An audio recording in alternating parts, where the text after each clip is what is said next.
There is a moment, quiet, intimate, when everything changes. The heartbeat slows, the breath grows shallow, and something ancient stirs within you.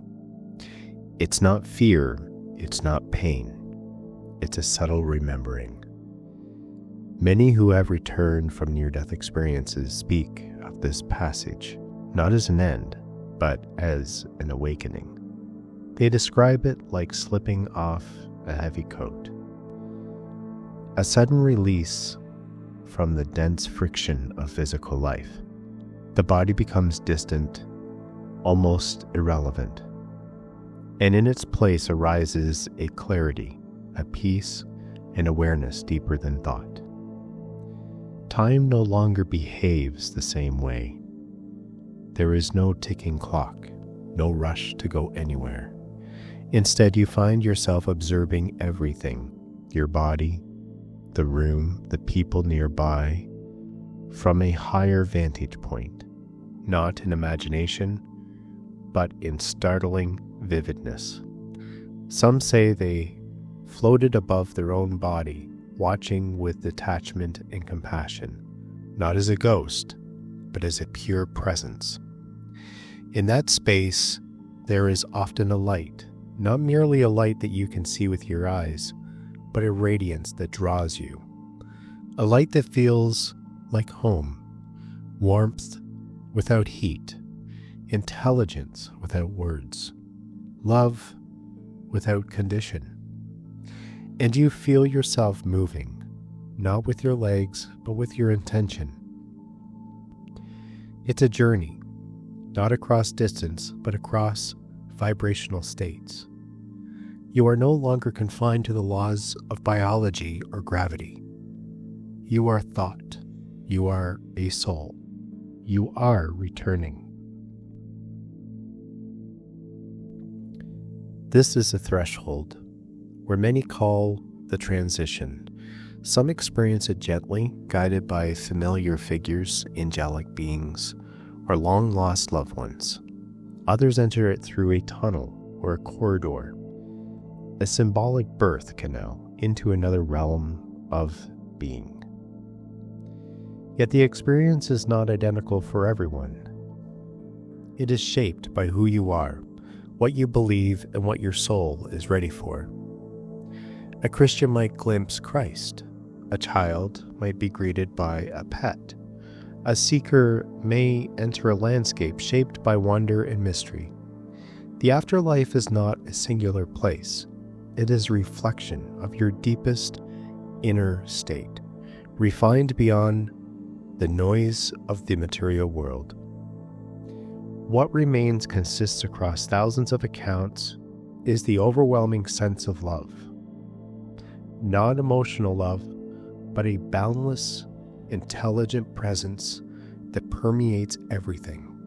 A feeling of being truly seen, known, and accepted. It's not just that you are safe, it's that you are finally fully yourself. And so death is not the fall of the curtain, but the lifting of it, the beginning of a journey back to a greater truth, a return to what you never truly left, only forgotten. Once the transition is complete, and the soul has adjusted to its new, expanded state of awareness, many near-death experiencers describe an event that is as humbling as it is illuminating, the life review. But this is not judgment in the way we often imagine it. No gavel, no courtroom, no external authority measuring your worth. Instead, the life review is a deeply personal, multi-dimensional re-experiencing of your time on earth. It is not about punishment. It is about understanding.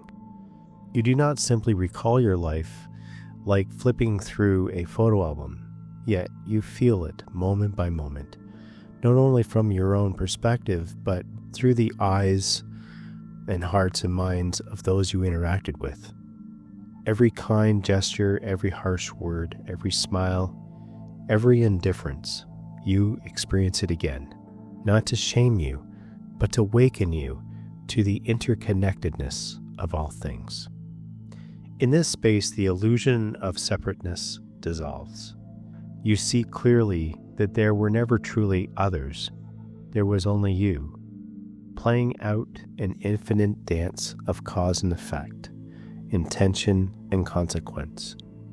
You became both the giver and the receiver, the wounder and the wounded, the teacher and the student.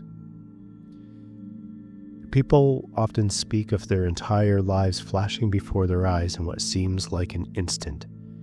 Yet that instant contains infinite depth. Time bends, slows, and expands. You might relive a single moment from multiple angles, as if consciousness itself is showing you a hologram. And yet the tone of this review is not critical.